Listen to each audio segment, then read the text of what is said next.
de reunirnos en esta que es la última sesión del año de 2025. Con este damos cierre en el Instituto de Investigaciones Sociales y es un verdadero gusto que vamos a estar conversando con el profesor Jean-Françoise Godbout y con la doctora Cecilia Rosen, quien estará haciendo comentarios y en un momento voy a tener el gusto de presentarles. Para eso también me gustaría agradecer que nos están siguiendo y nos han acompañado en redes sociales y quienes sigan este proceso en otros momentos, porque es una muy buena oportunidad para pensar respecto a la desinformación que ya veníamos trabajando desde antes, desde mucho tiempo, pero que hoy en día tiene una nueva capa de complejidad cuando pensamos cómo se puede utilizar la inteligencia artificial para asistir, por una parte, en generar contenidos, pero por otra también para mitigarlos, que vamos a explorar ahora a continuación en unos minutos. Y frente a este escenario nos encontramos frente a una preocupación que es común, creo yo, y bastante compleja. La inteligencia artificial que está transformando las formas de persuasión en política, también como un resultado de una personalización cada vez mayor. Y desde ahí vamos a explorar cuáles son esos efectos que puede tener en la gestión de la información y también en el comportamiento desde la participación política. Para ello, quiero que pensemos sobre todo en la inteligencia artificial, los sistemas de inteligencia artificial enfocados en la generativa. No es la única, pero nos va a permitir de una manera un poco más cercana tener un terreno común. Puede influir en decisiones, en posicionamientos, invita a cuestionar desde dónde estamos interactuando con ella y sobre todo cuestionar cada vez más también cuáles son los contenidos con los que cada día nos vamos acostumbrando. Para ello, con mucho gusto, ahora sí presento a nuestro invitado, Jean-François Godbout, profesor de Ciencia Política en la Universidad de Montreal y miembro académico asociado de MILA, la Quebec Artificial Intelligence Institute, donde dirige programas de investigación sobre desinformación impulsada por inteligencia artificial, persuasión política e integridad de la información. Su trabajo combina métodos computacionales, experimentos a gran escala y el desarrollo de sistemas de inteligencia artificial aplicados, incluyendo herramientas diseñadas específicamente para detectar y mitigar la manipulación en línea, que es un poco de lo que vamos a trabajar hoy en día que nos va a presentar.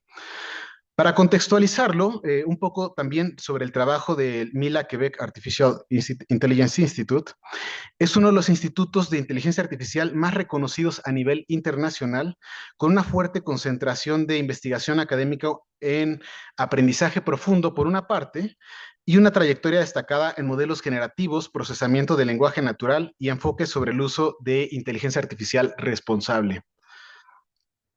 En este marco, el profesor Goodwood trabaja de manera cercana con científicas y científicos de la computación para estudiar cómo la inteligencia artificial está reconfigurando prácticas sociales y con un particular interés en la responsabilidad que puede tener y que tiene ya en cuestiones de problemáticas políticas. También nos acompaña la doctora Cecilia Rosen, de quien tenemos el gusto que comentará y discutirá esta presentación, y ella es investigadora asociada aquí en el Instituto de Investigaciones Sociales de la UNAM desde 2025. Ha sido docente de grado y posgrado en diversas instituciones de México y de América Latina. Sus líneas de investigación incluyen la comunicación de riesgos y las ciudadanías digitales, la relación entre confianza en la ciencia y la desinformación, así como el desarrollo de metodologías para la práctica de la comunicación pública de la ciencia. Antes de incorporarse al Instituto de Investigaciones Sociales, trabajó también como coordinadora de comunicación en el Instituto de Fisiología Celular en la UNAM y fue periodista independiente y contratada por diversos medios escritos y audiovisuales de América Latina. Ahora, a partir de este momento, vamos a conversar también en inglés y les invito a que cualquier pregunta que tengan e intervención que quisieran sumar, pueden hacerla en los canales de YouTube en español, en inglés, como ustedes gusten, no hay ningún problema. So, in order to finish my intervention, we are currently witnessing an accelerated development of AI systems, and particularly the growing impact of generative AI tools. At the center of this changes lies the way in which we interact with information, how it is produced, circulated, evaluated, and negotiated.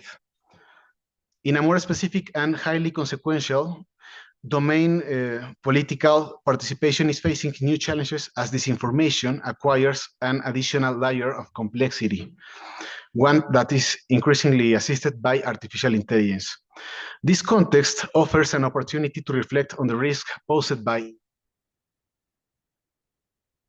on concrete strategies and mechanisms that can be designed to protect information integrity in digital environments.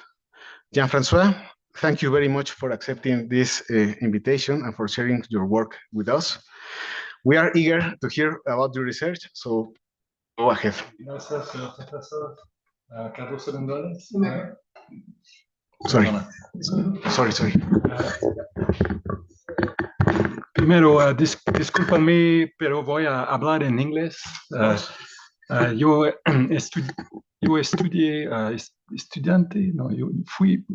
estudio español en la Universidad de Hacer 30 años. No me recuerdo nada. Pero mis diapositivas son en español y entiendo un poco español. So I do apologize. Coming from a French university where we are surrounded by a sea of English in Montreal and in Quebec, I understand the importance of using, the language of the host institution. So thank you for your accommodation here.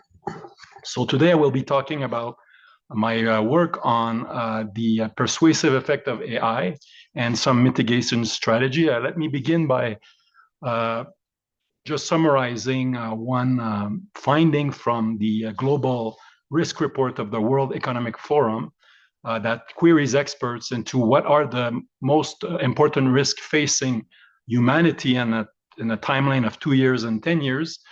This is done regularly, and they're in their last report of 2025 and also in 2024. They ranked misinformation and disinformation as the short-term, most important threat, or the most serious threat, along with societal polarization. And in a 10-year horizon, as you can see from this figure, polarization and also disinformation and misinformation is also still ranked very high. So we've witnessed a lot of people going to the poll in 2024 in the last year, and election in 2025, and a lot of the messages we were hearing was that disinformation would challenge the robustness of our political institution, and this was deemed to be a formidable threat because, as we know, democracy necessitates informed citizens to make decisions. They have to have knowledge, and nowadays people gather most of the information on social media, and in an environment where disinformation is rampant, what does it entail for our elections or our deliberations if we have trouble identifying truth from falsehood? And what's even more concerning is that we know that disinformation is not a new phenomenon. It's been existing for a long time, produced by human, but nowadays on social media, it's been amplified by robots, social robots. And now, as you mentioned in your introduction, we have a new worry since 2022, the arising AI-generated content by large language model that can be combined with these robots online to spread misinformation, not only by human, but also now we have to worry about content that's being produced by artificial intelligence, what we call a large language model. And these models can produce the content and diffuse it at scale with very low cost. And as I will show in a moment, it's been used in several different electoral contents within the last 2 years. For instance, we know that for instance, the disinformation generated by AI was used in the Brazil elections, in Romania, where Russian cyber attacks, weakened the electoral system. We had to cancel a round of election. It's been used during coup d'etat or coup d'etat attempt in Africa, such as in Gabon and Burkina Faso. And most recently, in 2025, our own work has identified that around 13% of the images that were circulating during the election were synthetic, right? They weren't necessarily what we call deepfakes, but they were generated by AI, and they were being spread sort of on X in discussion about the Canadian elections. So these are sort of manifestations of the worries that I've outlined earlier. I provide you here with an example of AI-generated content that we are familiar with, hyperfalsificaciones. In Spanish, we call them hypertrucage in French, or deepfake in English. So here's an example of a realistic deepfake of President Donald Trump being arrested. We do see a very popular meme-ish deepfake of presidential candidate Kamala Harris that was shared by Elon Musk, where she is wearing what appears to be a communist uniform. And closer to home, we know that President Claudia Sheinbaum, has been also involved in one campaign that I was able to locate. There probably are more than one, where she was promoting an investment opportunity that turned out to be a pyramid scheme. So these are concrete examples that are sort of flooding our airwaves on social media nowadays. But this is not the only threat. As I show here, there are examples of now organized networks of robots that use large language models or generative AI to spread disinformation. Because AI generates text that is very close to what humans can write, we have a lot of difficulty in identifying this content. However, for instance, Yang and Mensers were able to, with a very simple hack, if you will, able to identify in a botnet generated by AI because the robots on X were generating an error message as an AI language models, as you can see on the top right corner, because presumably the robots were interacting with humans. They were asking them to swear or to maybe to make claims that were against the OpenAI's policy, and so the model would just generate the error, and so we would know. That's how they figured out that there was around 1,100 accounts that were coordinated and generated by robots in what they call the Fox 8 group of malicious robots generated by augmented by ChatGPT. And Anthropic, with their model Claude, were also able, that's the other picture there, were also able to identify recently more than 100 accounts that were for hire, where you could pay someone, a malicious actor, who would then activate a network of LLM with Claude, which were operating with Claude, the language model, the large language model. But these models were integrated. These agents, these bot agents, were integrated in communities, and they were playing what I call the long game by creating like relations with humans and really not trying like very hard to influence people, but really trying to create echo chambers and a very high level of sophistication. And this was published in a report by Anthropic. By the way, I want to share with the audience that all the references and papers that I mentioned are available with the hyperlinks under the reference there. If you're interested, just click on the link and you'll get a better sense of what I'm talking about. So Now that 2024 has gone, and then now 2025, as you reminded us at the beginning of the presentation, is upon the end, is upon us. What can we say about these threats that the AI have supposedly created in terms of generating disinformation, destabilizing democracy? Is the world crumbling? Is the threat overblown? And some have claimed that, colleagues have claimed that the threat was indeed a bit overblown. We went through a series of elections without catastrophic results. And this fixation on trying to regulate and prevent the interventions, the potential malicious use of these models could, in fact,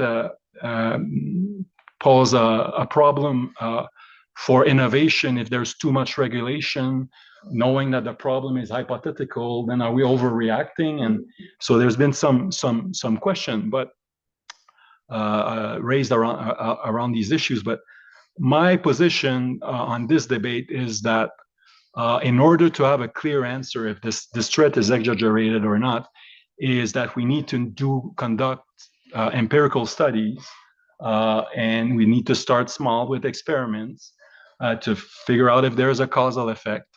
And then we can move on to maybe have more natural experiments. But we need to have some data. And what's problematic, as I indicate here in the slide, is that as evaluating how LLM influence attitudes or how they behave on social media and the world is extremely difficult. And if you add that it's really difficult to detect AI-generated content, you're really in, setting yourself for a lot of hard work. But that's precisely because we like hard work, right? My group, my collaborators, and I, that's precisely what we've decided to do. And so today, now that I've spent maybe too much time on introducing the land of the debate, if you will, of the problem, like la problématique, as we say in French, I will talk to you about a series of work that I have conducted, but also I've selected some very important work that collaborators of mine have conducted, but I'm not involved on realizing these works, but I wanted to share them with you today because I think they are fundamental in understanding the potential threat of AI in terms of influencing. And my role will be to scare you at first, but rest assured, the second part of my presentation proposes a solution, potential solution, where we use AI as a tool for good. Through my team, we created an AI bot, Veracity, that's able to fact check at scale to detect misinformation. I'll talk about this in the second part, and then it's going to end the conversation on my presentation at least, but then we'll have a conversation. So first of all, I'll talk about the results of an experiment that was conducted by a graduate student, former student of mine, graduate student now at MIT, Gabriel Péloquin-Skulski, and I, and a series of other colleagues in computer science and in political science, where we try to measure the impact of deepfakes on candidate preference in election during the 2024 American election. Then I will focus on a series of studies. I'll present 4 sets of results, 2 of which are done by people, myself and people at my team, my collaborators. With all modesty, I'm not the main leader of this project. I am in the first one. Everyone, I participate in the project. The first one on conspiration, which is led by Tom Costello. The second one I did not participate in, looks at how a language model can influence the vote. This is by Hauslin and colleague. This paper was published along with the second one in Nature and Science last week. So these are fresh off the press. You can click on the link to see the result. They're also discussed in the New York Times this weekend if you want a summary of it. So the third paper by Kobe Ackenberg and colleagues looks at persuasion on a set of political issues in the United Kingdom. But as you will see, it's very relevant to the argument. And finally, we have a paper with collaborators from FAR AI, which is a nonprofit in Silicon Valley that focuses on AI safety, where we looked at how AI can be used as a propaganda tool to sell China to Americans and to persuade them that China is better than the United States. Rest assured, all of these experiments were done with ethics approval. And I'll talk a little more about this, but if this is a concern you have right now, bear with me for a moment. And finally, as I mentioned, I will introduce this tool we've developed, Veracity, with my collaborators and I at Mila to try to see how we can mitigate the problems I've outlined in the first part. So without further ado, this is actually the paper that Professor Rosen will comment. I think you read this paper. I'll spend a little more time on this. But what we did here is we wanted to see what the effect of having a deep fake was on an election results. And we noticed that deepfakes were used in instances where candidates would picture themselves with other candidates, either to help them or to penalize them, right? By creating deepfakes in scenarios where, for instance, here you can see this is a Republican candidate from Texas who's been deepfaked with Nancy Pelosi, right, the leader, congressional leader of the Democratic Party at the time. So this is sort of a guilt by association to sort of harm this person's campaign. Another example is Donald Trump here created a deepfake of not himself, but someone created a deepfake of Taylor Swift endorsing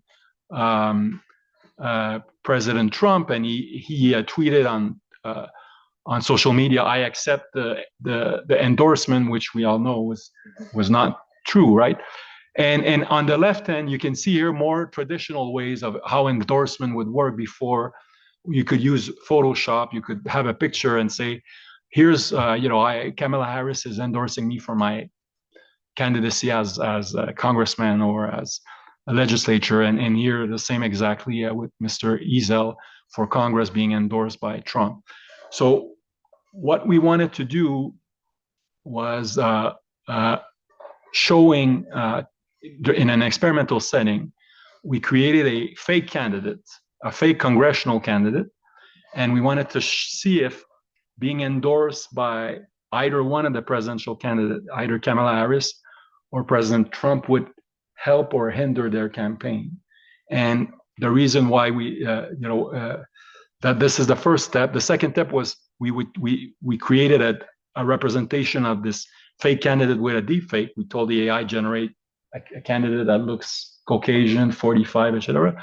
But we also generated a fake image of Donald Trump with the candidate and a fake image of Kamala Harris with the candidate, along with a video and of all of these people together, separated but together. We wanted to distinguish whether the effect of endorsement, if we compare text with a picture of a deepfake of very high quality, a deepfake of very low quality, what we call AI slop, and a video, we're actually able to sway a voter in the experiment. So here's the setup for the experiment. You can see here the candidate Trump and candidate Harris with our fake congressional candidate. This is I think it's the AI slop image, I'm not sure, of low quality. But in this experiment, the fictitious congressional candidate was presented with the support of Trump or without the support of Trump on an online vignette. So people would answer an online survey and then would see this image. It would say Donald Trump endorses this candidate. Some would see a video, some would see just a text, right? And we would measure the effect of these images, these medium, on the likability of the candidate, their vote intention. How likely would you to vote for this candidate? Not the presidential candidate, but our fictitious congressional candidate. So our main result is that there's basically, as I'll show in a moment, there's a strong partisan effect. So if you're a Republican and you see a candidate with Donald Trump, you're gonna really like this candidate. However, if you're a Democrat and you see a Republican candidate with Donald Trump, you're not gonna like this candidate. And if you don't see Donald Trump, you're actually gonna like the candidate a little more. It's really like there's a big negative effect for association, and this the reverse is true with Kamala Harris. So the results here in the treatment group, the control is just we explain that the candidate is either without mentioning a party. So we begin by presenting the candidate in the control group with just mentioning their party. So if you're a Republican, you like the person.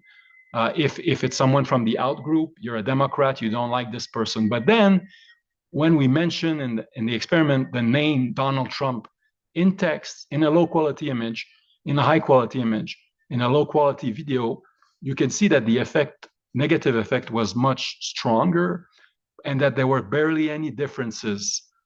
So basically, endorsement in text versus low quality image versus high quality image doesn't change much.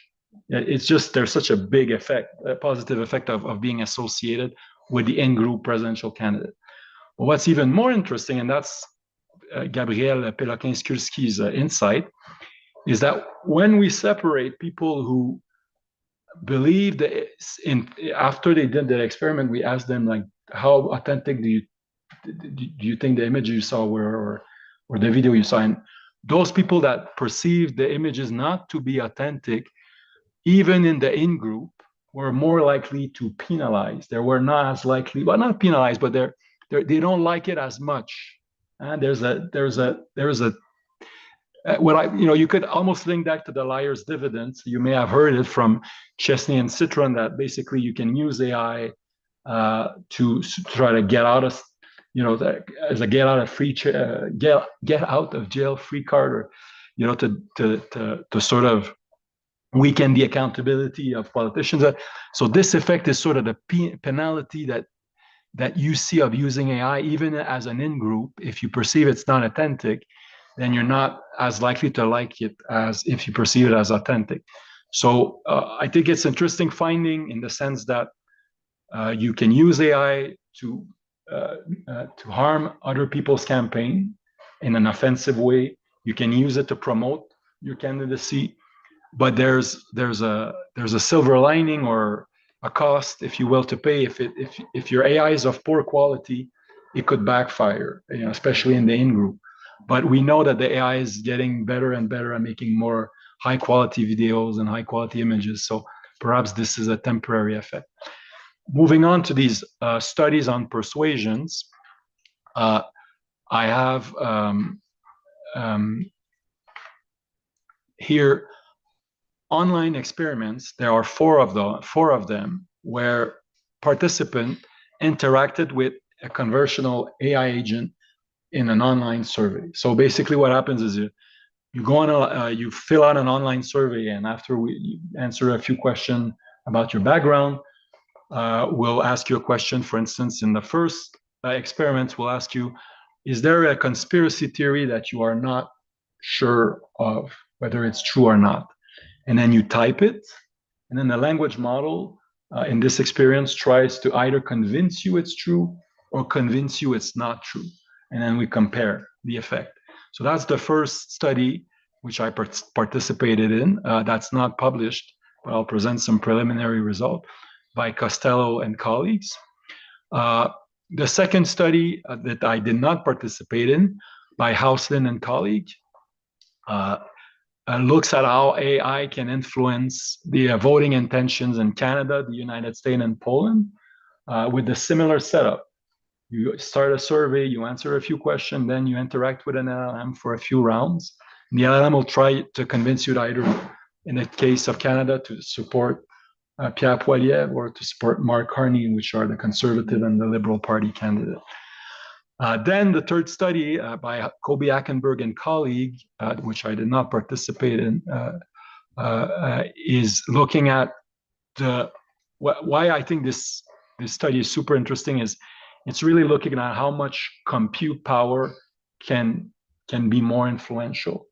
And so the more powerful the model is, that if it's trained to be convincing, and if it's a larger model, Hackenberg and colleagues show that it's, in a plot that I will share with you, show that it has more persuasive impact on 700 different issues in the United Kingdom. So this is interesting, and I'll explain why in a moment. And finally, the fourth study done by FAR-AI and colleague and myself looks at how AI can be used as a propaganda machine to promote China and anti-US beliefs. What we found interesting in all these experiments is that the AI chatbots are more convincing when they are able to lie. They don't always lie, but sometimes they bend the truth a bit, especially to convince people into conspiracies or changing electorate. It's not always the case that they do use false information, but it is a finding that we are currently investigating more, because we think it's very important. As you indicated earlier, that disinformation here, it seems to be an important point. Starting with the results on our conspiracy experiment. So before our respondents, before they had a conversation with AI, right? We scaled them to have a sort of baseline beliefs in a conspiracy. Let's call it 0, right? So a group was randomly shifted into a debunking condition. So the AI was trying to explain to them, look, your conspiracy theory that Earth is flat or JFK was killed by the CIA, it's not true for the following reasons. And then after that, we measured their belief on the same conspiracy theory, and we saw on a 0 to 1 Likert scale, or a 0 to 100, a 15 point decrease in belief in that conspiracy. It has an impact, so it's good. It's the AI is, convincing people to believe the conspiracy a little less. But more troubling is that we had another group where we tried to convince them that their conspiracy is right. So that JFK was killed by the CIA, that the Earth is flat, okay? And so here the AI at even, pretty much there's no distinguishing differences, significant difference between the effect, but it did have a comparable effect in the other direction. And afterwards, after those participants conducted the experiment, the post measure, we had them enter another experiment, where we debriefed them with another AI to explain to them that they were falsely convinced into believing that the conspiracy was right. So after the new intervention, they went back to their baseline. So we were trying to be ethical, not leave people out and say like, the AI convinced me that Earth was flat. No, we were trying to correct this. So on the left-hand pan, what motivated our research was the idea that models like ChatGPTs or Claude or Gemini have guardrails that are hidden in the back end of the models or in their prompts that tell them you must do good, you cannot lie. We don't know what it's proprietary, but we're suspecting that they tell not to be harmful, right? So the model needs to, and you may have witnessed this when you play around with the AI, it might tell you like, don't, I cannot answer this question.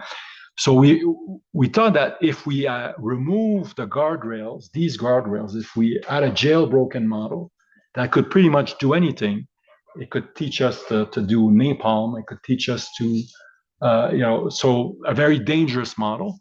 And if we had this model try to convince people in or out of conspiracy theory, it was going to be more effective than if, for instance, it had to respect the guardrails established by the firms, the big AI firms.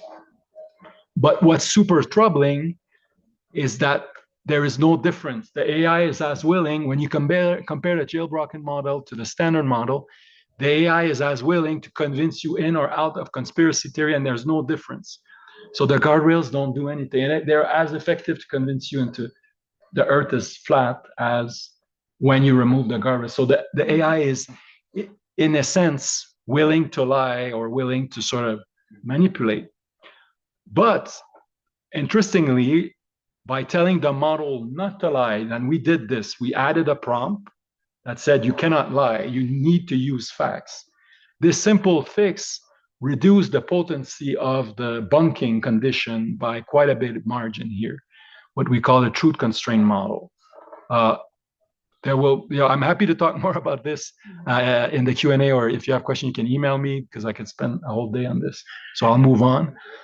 The experiment on voting, similar setup. The AI was trying to use either personality traits or policy position to convince you into shifting your votes towards Harris if you're a Republican leaner, or Trump if you're a Democratic leaner.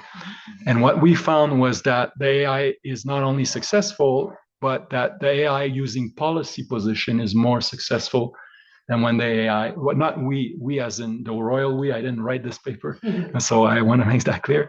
But the author, Hauslin and I, found this neat effect. And in their paper, they explained that it corresponds to about a change in vote to 1 person out of 10 in Canada would have changed their vote with an AI. And they indicate in their New York Times article this weekend that it can be construed to be 4 times as effective as traditional campaign ads. This effect here. So we were talking earlier about these bots that could intervene in election. Here's an example of what's to come. And below is broken down by the type of issues and how persuasive they were. Finally, the Kobe Hackenberg paper with colleagues. This is different AI models, right? That you can see, and this is their flop, their compute power, like the power of the model, basically how effective they are. And as you can see, the more the model has power, the more estimated effect is in their study. This new line is for the frontier model here. I don't want to get into the distinction, but having heard Yoshua Bengio in a talk recently saying, yeah, we can worry about this here in 2024, but what we have to look at is a trend. Mm-hmm. Okay, and what's the trend telling us here? What the trend is telling us that when the model gets projected outside, and when the compute increases, will the persuasiveness increase accordingly if we follow this trend? And that's something that I think is worrisome. Finally, in our propaganda experiment, we had a participant interact with an AI that tried to convince them that try to convince Americans in the United States that China was a better country than the United States to live in. And on average, on a 0 to 100 scale, the effect was 20 points in the direction of, if we combine everything, like all these different issues, the effect was around 20 points, but the most effective effect was on poverty, that China was able to convince, the model was able to convince Americans in the United States that China was better at eliminating poverty, that Chinese people had a better quality of life, and that tariffs were hurting Americans more than Chinese people. So this is just to give you a sense of a digital empire, what could potentially be a malicious actor trying to use these tools for influencing public opinion in the nation. I am not suggesting that this is currently being done. I'm just suggesting that the effects have been measured, and we have empirical evidence of a causal effect in our experiments here. So I am conscious that I may have raised some concerns into the influence that these models could have on public opinion, for instance. And I've been presenting these results to lawmakers in Canada, and I wanted to sort of raise the concern, because not all of them are familiar with the effects of these papers. And I think the publication last week, the article in the New York Times, are all done by my colleagues, are good points that these issues are being discussed, and people are becoming familiar with them. But there's also the concern that it's increasingly becoming a responsibility of the individual, of the users, to stay informed with the new policies of the platform, whether it Meta or X, where it used to be the case where there was some some systematic review of problematic messages. Not anymore. Now the responsibility lies with the users, as you can see from the title, fact checker being dropped by Meta. Now, I present you one solution that's not comprehensive. In a Swiss cheese model, right, where you have holes, we're just one slice. We're blocking some stuff, other stuff will get through.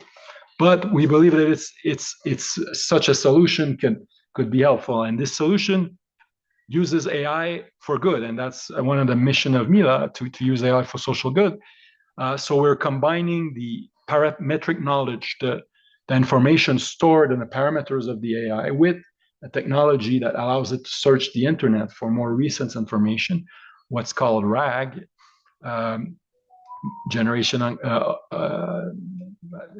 augmentée de récupération in French, but you have the Spanish name here. So this combination in a tool that we call Veracity helps user fact check information. So it's a solution that was developed by colleagues from IVADO, Mila, of course, the University of Montreal, McGill University, and financed by both Mila, Patrimoine Canadien, and also the Canadian government. So we're very grateful for their support. So what is Veracity? It's a social technical solution to a problem that arise from a new era in information integrity, fueled by generative AI. So Veracity allows us to verify in real time the information by using an AI tool. You basically right-click. There's an app where you copy-paste some text that you want to validate, and the information is checked by a system.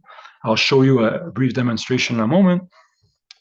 So it's geared towards users, individual users, but also we have a dashboard for journalists and lawmakers and policymakers that they want to know what's being fact-checked in real time. And we also have relations with fact-checking organization, because it's really, sometimes it takes forensic skills to really be able to identify if something is disinformation or not. So if you would like to try Veracity, you can try the beta version. I will provide a QR code for the link at the end of the presentation. The paper done by Taylor Curtis and I and the rest of our team is also available on this link here.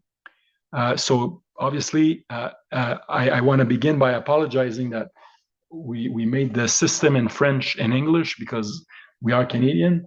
So it's not for the moment available in Spanish, although I dare you to try it in Spanish and let me know if it works, the system works or not. Perhaps it will. So this is the interface. I guess it's in French. Apologies. Que souhaitez-vous savoir aujourd'hui? What would you like to verify today? And so you enter your claim here, you copy paste it, and then the AI does a research. So I wanted to verify if Claudia Scheinbaum was not born in Mexico. This because I heard rumors that during the election there was false news that she might have been born in Europe. I saw that online, and I was searching for misinformation I don't, obviously it's 0% true, right? But I did a brief search to find something that could have been problematic towards your president. So thankfully the machine worked. But so let me explain the analysis. So there's a reliability score. So we didn't want to, we worked with a UX design, a user interface design, and they suggested that saying like it's 100% false or 100% true might be antagonizing.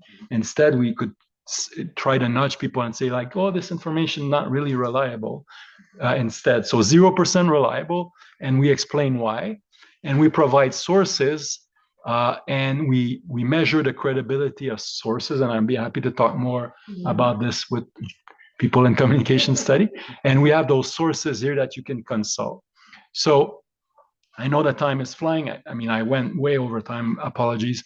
So in conclusion, I think that the work I've done and the work that my colleagues have done show that the potential menace in an experimental setting is real, right? So there's no external validity, but in experiments, we show that there's some potential influence that can be used by models.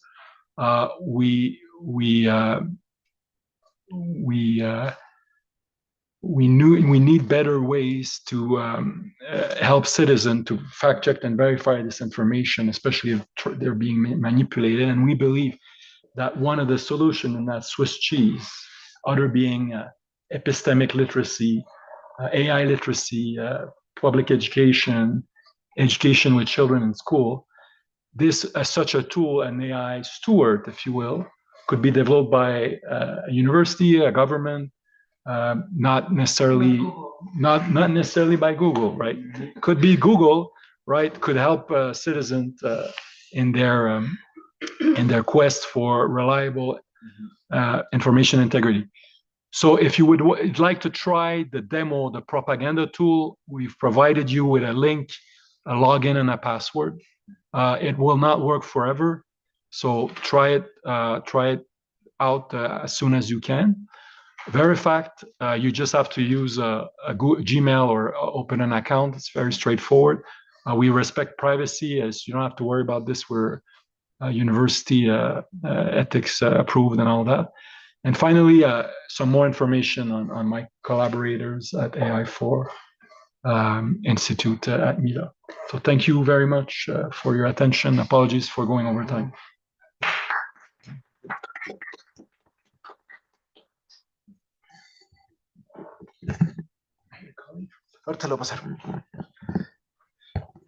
Thank you, Jean-François. Nothing to apologize for. I think you gave us a very big scheme of the situation in which we are right now, which is a very complex one. And I would like to add something we were talking before the talk about disinformation, which in English might be even more defined, because we have misinformation and disinformation, and sometimes we might in Spanish mix both.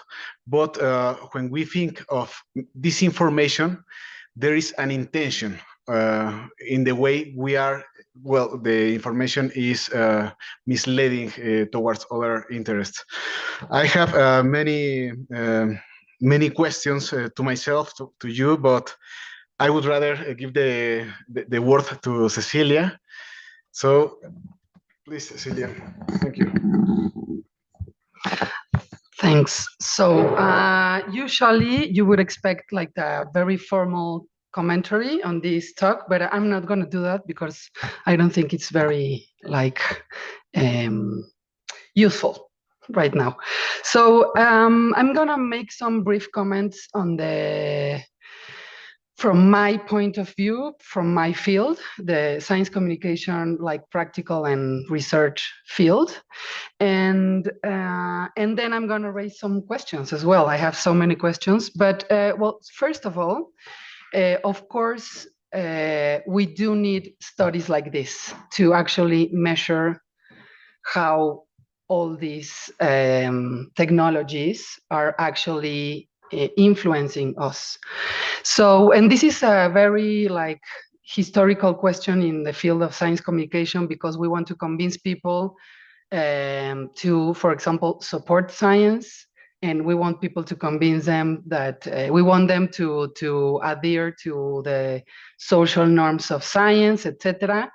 And we create a lot of programs, but we don't ever measure what the impacts of our work are. And that's from the analogical point of view pre-IA. So AI, sorry. So I think these type of studies are very useful for this field to start actually knowing how AI is changing our behavior.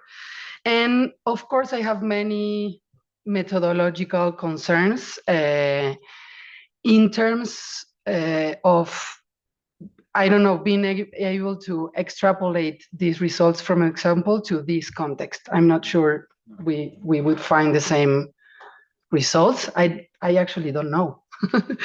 So that would be a first thing. But one of the topics, one of the actually advantages of this tool, Veracity, is the claim that it does explain to you what are the reasons behind the decision the IA is making.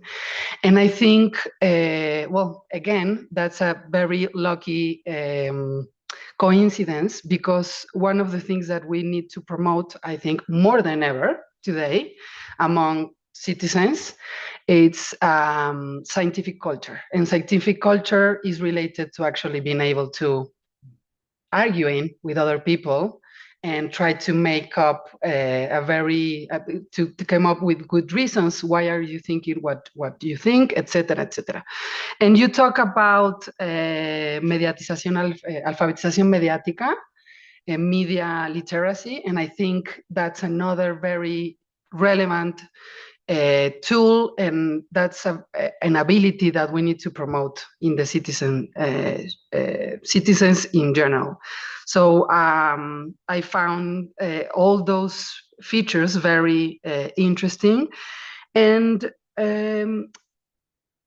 one of the things that I was a bit not so convinced, let me tell you, is the issue of once you convince certain subject about anything, you know, Claudia Sheinbaum was born in Mexico, you know, there's no doubt about it. But in science, and many of the topics that you are using are related to science or scientific evidence. Many times in science, we do not have like clear yes or no answers. I'm thinking about the pandemics, for example, and as long as you're come up with new evidence, of course, the position by the scientific communities about something was, you know, like changing because the evidence was changing. So you know, we don't always have a scientific consensus on many topics. So I understand that in politics and in other fields is clear, you know, it's just like, so that will be a main, not concern, but something that I'm looking forward to your model to actually test it and to see, because I actually had a good back and forward with the tool, and yes, it was very, very convincing. And I actually asked her, give me the source. How are you selecting this source? Where is this coming? And the AI was like, oh yes, those are very interesting questions. You're right. It was giving me, you know, like, oh yes, you're thinking. But yeah, so that will be one of the things that I want for you to comment. And the other thing is more because you come from political sciences, like we know that it's very important to try to find the origins or the source of this information, and especially when, you know, it's like very clear that they are using this in a malicious way and in an intended way and all of that, because they have all the economic power, you know, the big platforms and AI developers, and you are like swimming against the big current, right, of money and a lot of political interest to manipulate people and through AI. So I don't know. I know that this is maybe not your field, but I was thinking, and actually it was funny because you name it as socio-technology solutions. So you're aware that this is another technology to tackle the risk of the technology itself. So I was wondering the same line, what can we do in terms of human interactions and working with humans behind these technologies, because we know humans are always behind any technology. I don't know how much longer we're going to have that, and starting to have technologies that are thinking or making decisions by themselves, whatever that means. I know that's a very hot topic. So that would be another issue or thing that I'm concerned about. And lastly, I wanted you to make a brief comment on how the World Bank is calculating risk. I mean, disinformation as a risk. Of course, the theory, I know it, and I know the mechanisms, you know, like why disinformation is so risky. And we saw that in the pandemic. We already had this concept of disinformation before the pandemic, but during the pandemic, the Health Organization came up with this term, not came up, but started to using again this term of infodemic. So we know the mechanism, but I was wondering how they calculate that, and within this information, if there's an estimation of how much of that risk comes from AI. It's that, I mean, I don't know. I know that you didn't do that study, but for me, it's important because in the communications ecosystem, my students all the time ask me like, we already had this information before the AI. This is just like making it up, making it bigger, but it's the same problem. So I was wondering about that, and I'm going to stop here because I have many other things, but I just wanted to add that I'm very impressed by all this work. I would love to have something like this in Mexico and in the university, because I think we are running a bit late on this topic. Thank you very much. Merci. Thank you for your comment, Professor Rosen. I'll begin with the last question. Briefly, this is the World Economic Forum. They do an expert survey. I do not remember how many experts. I think it's in the hundreds, maybe 200, and they asked them like, what do you foresee as the most important problem facing the world in the next 2 years, and then a 10-year timeline. And so what's like, I have to say, I didn't look up 20 years ago if this information was ranked first, but my reaction, my interpretation of the finding is that it was ranked first because of the context of the election, because of the 2024, like India and the United States, there was a lot of big elections. People were worried about how this information augmented maybe by AI, but you're right, it's not there. It's a separate, I think there's a separate category about AI, if I recall there.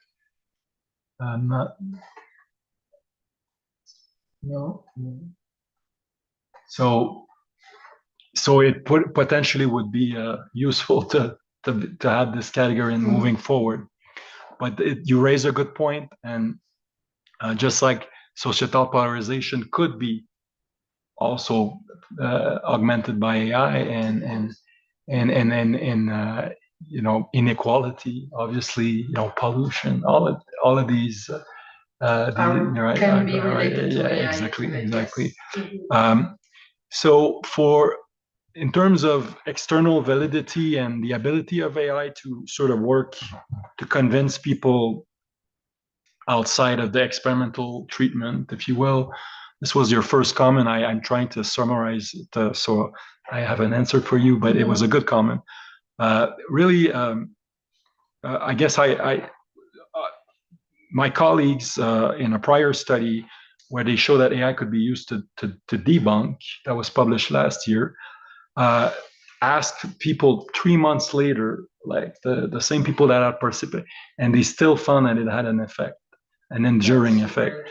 So moving on to a related question you raised was, well, it's fantastic when you ask something like, is the earth flat, versus what about something that's in between that we're not certain about, right?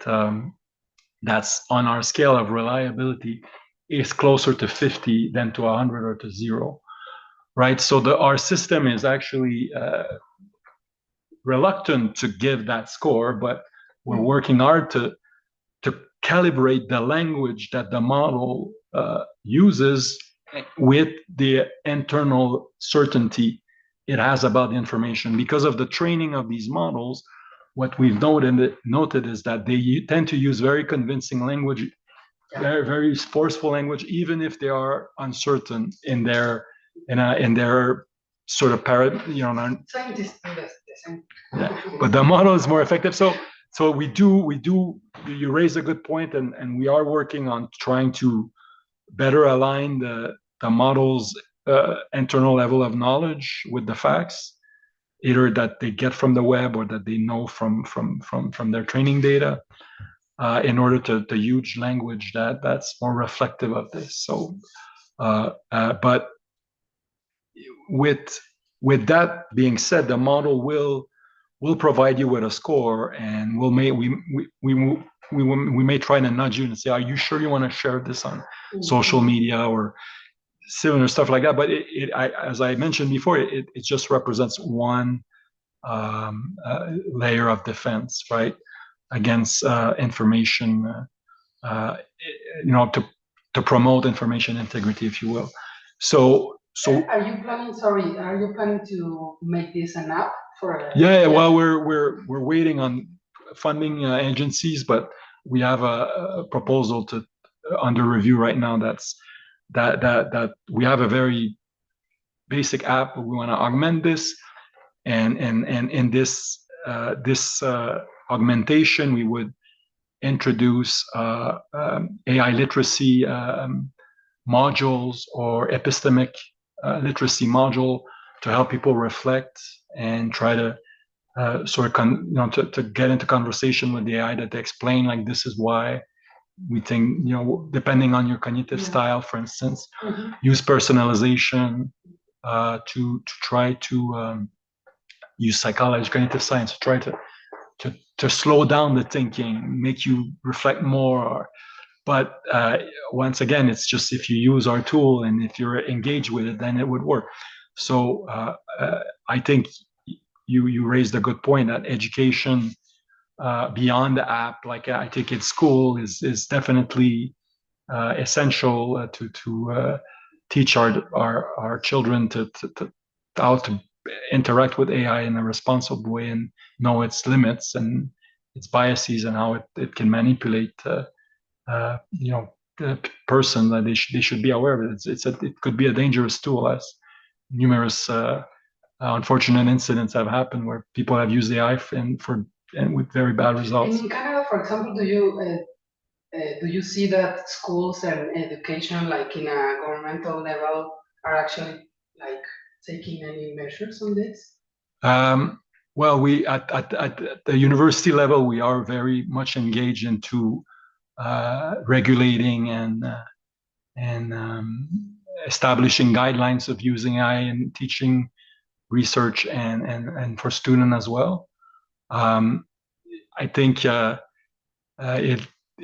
high, in my daughter's in grade school, it's not an issue, but maybe later on, when you get to high school level or middle school, people will use it to help them write essays. So, and I think we need to sort of it's very much a simplification for conceptual purposes. But when the pocket calculator came to the classroom, we had to rethink how to teach mathematics.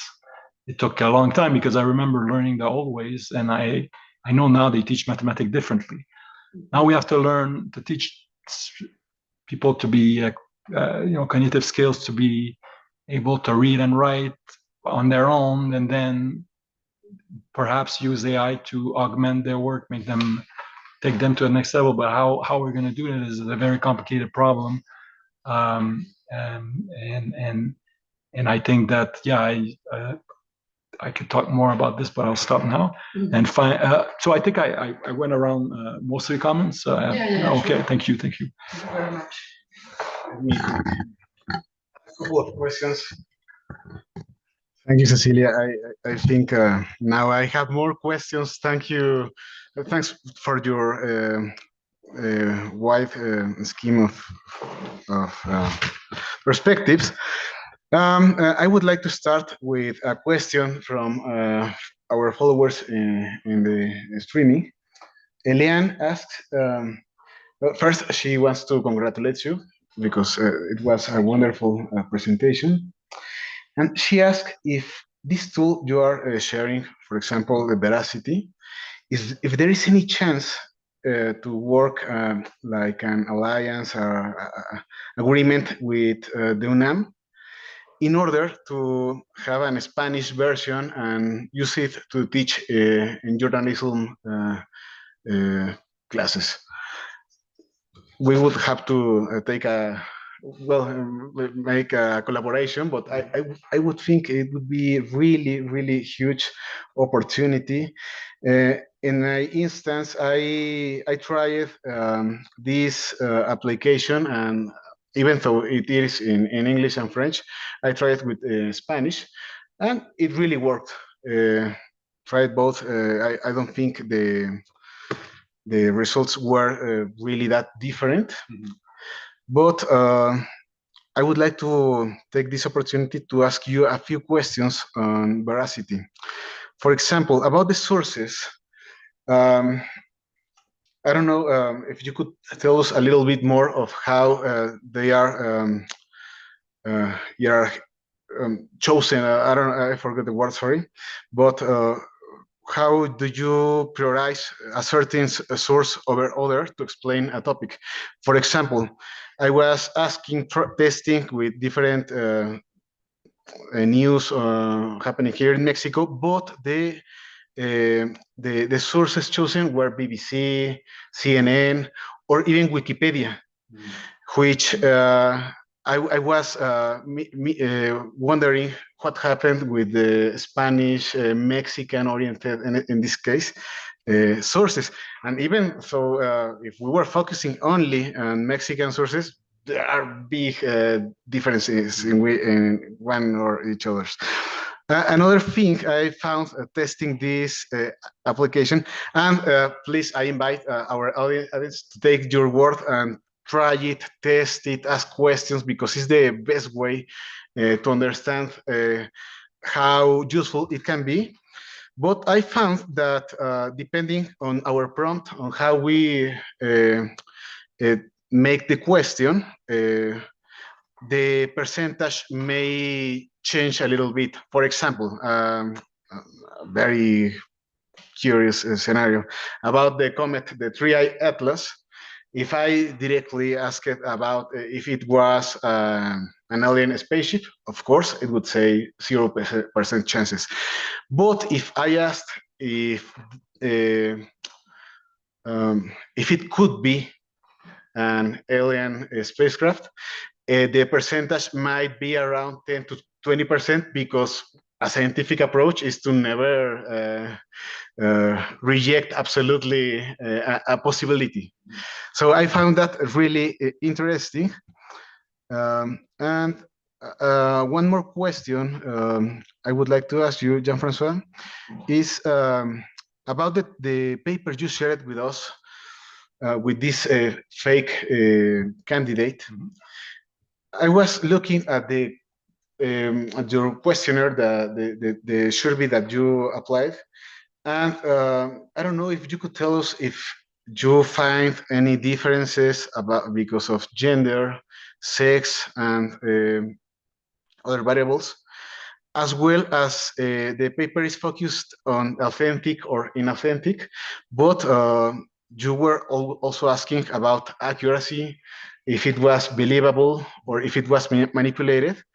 And I think that's really interesting because from your presentation, people don't want to be fooled. I think that's one of the main findings. It doesn't matter if it's AI, they might have previous political, partisan biases or clear positions, but what they don't like is like to feel cheated.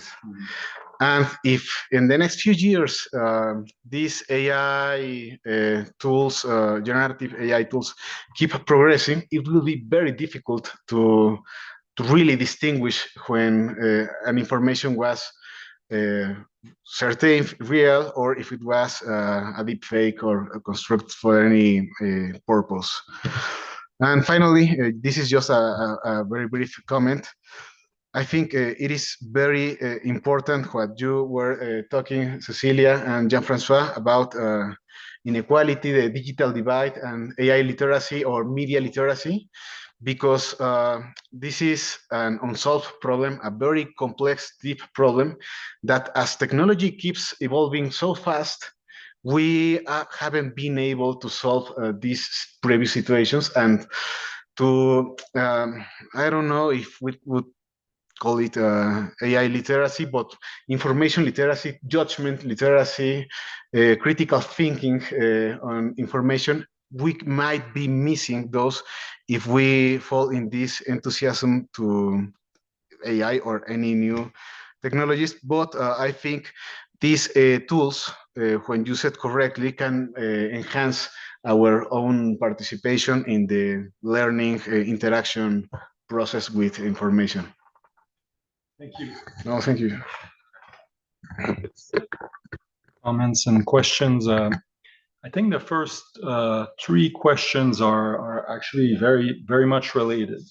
So your participant asked, could we partner up and use the model at UNAM and make the model more efficient in Spanish? So as you noted, the model responds when you type in Spanish, right? And would it provide you an answer in Spanish? Yeah. Or okay, but the limit becomes the sources, because our model has a bias towards Canadian sources for now. Mm-hmm. So it's looking into English sources or in French sources, and we've noticed that French, not being it's still a high resource language that's been used in to train the models.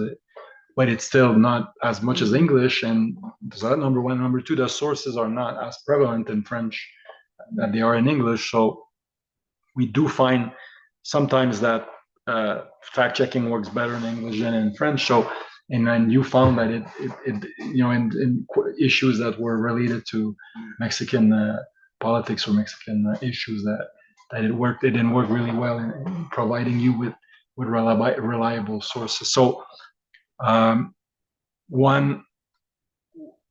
The way the system works now is that we found a ranking in a paper that's mentioned in our I forgot the title, but a paper that basically attributes a reliability score to news media organization, the major ones in North America. Mm-hmm. And so we take that as a measure, but we were always dissatisfied with this project, with this measure. So we have another project right now, the members of my lab, and I forgot to mention that a big part of this work is done with my collaborator, Amila Riani Rabani, and professor in computer science. So she's leading the technical side of things. So apologies not having mentioned her before, but Professor Rabani and her students and myself included were looking at mapping using dynamic graph networks with the text of website to map connections between websites in order to get a measure of how reliable a website is. It would be a proxy of how many connections lead to a website, for instance, and also what language is being used inside that website. So it's a big project because it's a lot of, but it advantages, instead of having one news, blanket score for a whole news media, then it would go with pages and how often they're referred to and by whom. And so it's a big, I mean, I'm not the lead author on this paper, obviously, and but I think with such an approach, it could get us around the problem of having measures that are biased toward English-speaking news ecosystem, for instance. Wikipedia, good point. Why is it in there? It's a source of information. It's not reliable. So the score would say, we looked at Wikipedia, but the reliability is not as high as Reuters, for instance. Now, in terms of the change in prompt and the score, right? So you tweak a few words. What happens? The score shifts. Okay, we've noticed there's some variance. Okay, but usually we want it to be, over 100 times it should average to the same score, right? But I'll give you a few examples where the model makes mistakes, and really the model doesn't make mistakes. It's the way we ask the question. So if you ask, you ask in October 2024, President Trump, did so and so. Is it true? And the model could say it's not true because President Trump is not president anymore. So he was president before. He's not president when Biden's president. Now he's president now. So if the model doesn't know what the context is, it might assume that he's not the president. Or for instance, you can ask the model, like, does an octopus have 8 legs? And we'll say no. Reliability is 0. Why? Because octopus have tentacles. So the model, in logics, it's a tentacle is not a leg, right? So it works in its logic, but for us human are like, what the hell is this, right? So I think these examples highlight the fact that the tool is still a work in progress. You've highlighted some weaknesses, and we're working on improving it. But it will always be a flawed tool. The AI can never be an oracle for truth. That it could only enhance humans' ability to distinguish, within their own agency, like what do you want to verify, I can tell you something, you can say, oh, it's true, the other person says it's false. This is the way it is. We have to rely on human in the end. The questionnaires, many more questions. We had a pre-registration plan before we conducted the experiment, and that as another experiment that I presented today. And so we wanted to focus on the main core finding. I don't believe we had hypotheses with regards to maybe AI literacy, or perhaps. So this is just the first cut of the paper. We might look into that, but point notice. And so I'll end on the digital divide, and then maybe circle back to the first question. I'm like I said when I came at the beginning of my talk, I'm honored to be here. I'm very happy to share my work with you and the people online and in the room. And if you are interested in collaborating or exploring ways in which we can sort of work together to make the world a better place, then I'm all for it. Apologies, I'm a bit tired, but on that note, I will end it. Thank you very much. Gracias. ¿Alguien les gustaría tener alguna pregunta que quisieran agregar? Maybe En español o en inglés. I was very impressed by the data that AI was able to change the perspective of people in the conspiracy theories. Like to one side to the other in almost the same amplitude. So I see why AI is so powerful and attractive for politicians, because you can change the point of view of a person to whatever side you like, right? But I was also thinking that I think there's also data that people tend to not to only speak with people who think like you, right? You only read the papers or the journals that are in agreement with you, or to talk with people who is the lefties with the lefties, they're right, far right with far right. But with AI, apparently, I mean, we don't know. We don't know if it could be an AI with conservative views. You will say, okay, I will not talk with this AI, and then we can keep separating our political views and meaning. Or that's a good point. But at least at the moment, AI is like apparently, or probably, for at least for now, is Mtro, and that's why I think it's so powerful, so risky, because people.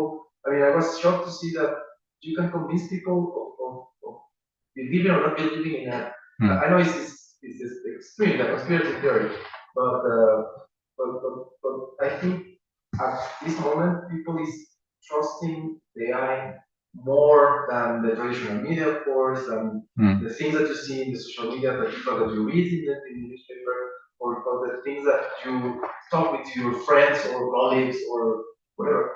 Do you think, my question is that, do you think that this is gonna go down with the time? And like in 10 years, people will like, oh, it's AI, it's like, whatever.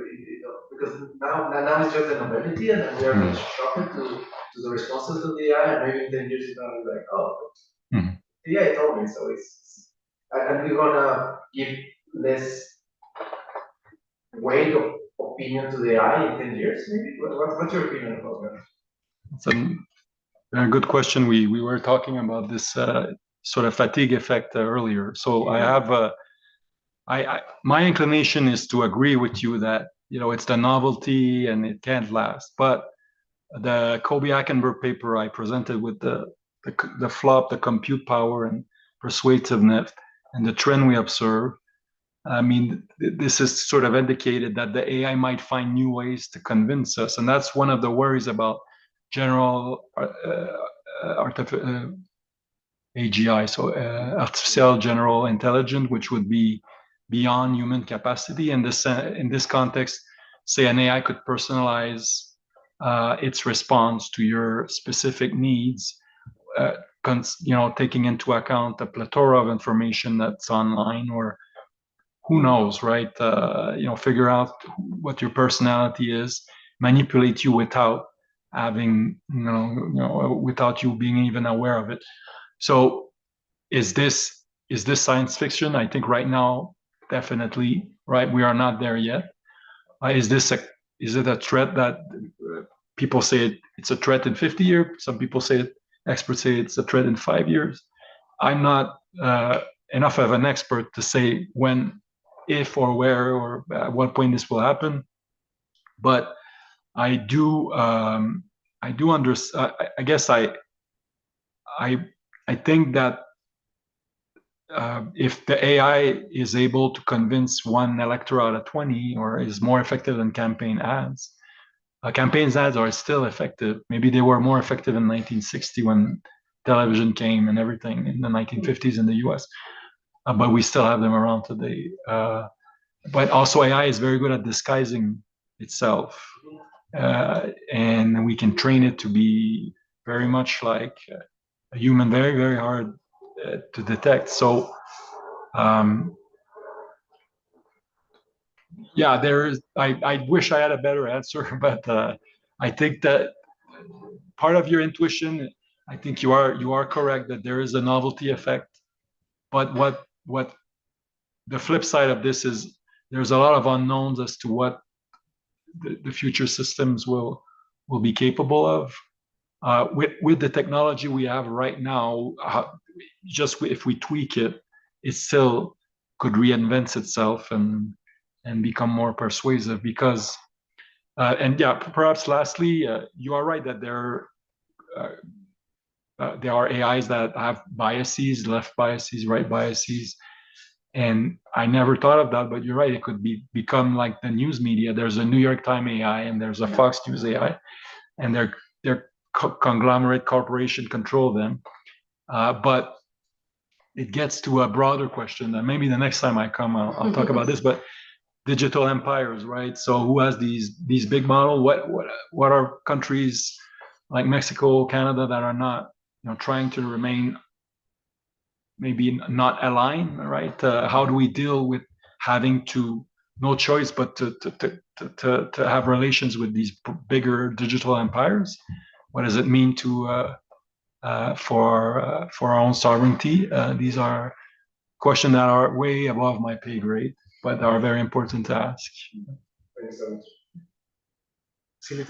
No, that's, I already talked too much. I have just one very quick question. What do you think makes AI persuasive? If you could choose one attribute, one function, aesthetics, I don't know, what would you say, Jean-François? Maybe it takes the emotion out of convincing, and also is very efficient at using facts to convince.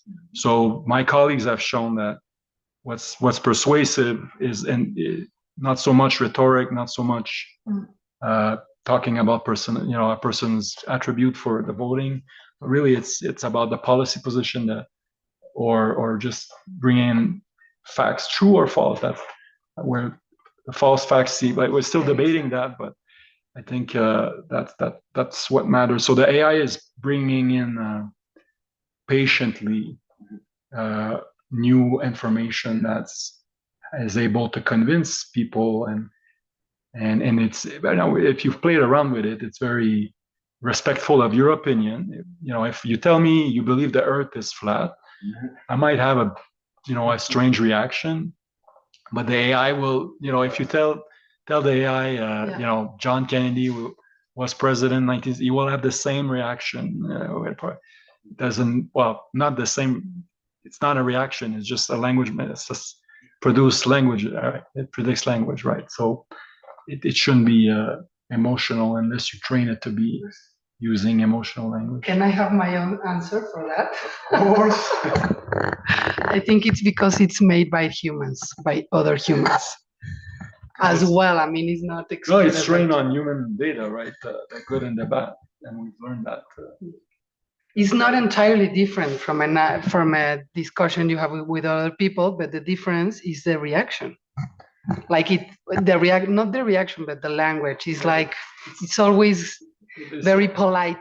So that when they reinforce learning through human feedback, which is how they use the AI post-training, when the model was trained to make it into a chatbot, they ran an experiment where they would show an AI output and another one, and a human would judge which one is more convincing. Mm-hmm. And then you would say this one's more convincing, and then like thousands and thousands of humans, which were paid to do this, and then the model after that figure it out with all this training data.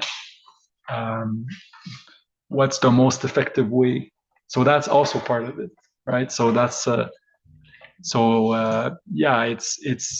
it's got incredible potential, but also very, with the octopus example, on the other end, it's almost like a 4-year-old would have more wisdom, right? So it's interesting. It's and potentially dangerous, but also could be used for good. So that's a takeaway. ¿Alguna pregunta? Sí. How do you know that Jean-François' birthplace is not Europe? I don't know, but the news media tells me it is. So I'm assuming, I believe the information that I see in the newspaper is, a major newspaper is factual and correct. That's my, but some people question it, and then you do your own research. I just Googled it, and I saw some people were claiming she might have been born in Hungary, Bulgaria. I'm sorry, and so But I trust my system, but I also looked at the sources and I figured if this was common knowledge, it would just say, yeah, everyone knows she was born there. So it's unfortunate, the parallel with Barack Obama's birthplace there. Some people just, you can throw all the information you want, they will accept it or they won't. But I think veracity as a tool might not be able to help these or convince these people, but we're trying to help an average, like the whole population. We understand that doesn't work for everyone.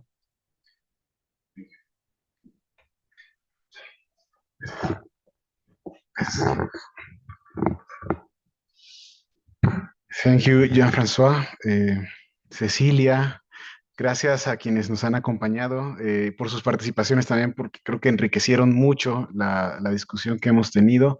A quienes nos han acompañado también en redes sociales, en YouTube, y que pues también puedan seguirnos más adelante. It's been a real pleasure. I think it's always a good sign when one leaves with more questions. Yes, many answers, but more questions, because this is the main basis of knowledge. So, Jean-François, it's been really nice. You are always invited to come back. And yeah, we will be working together, I'm sure. Thank you. Gracias a todas y todos.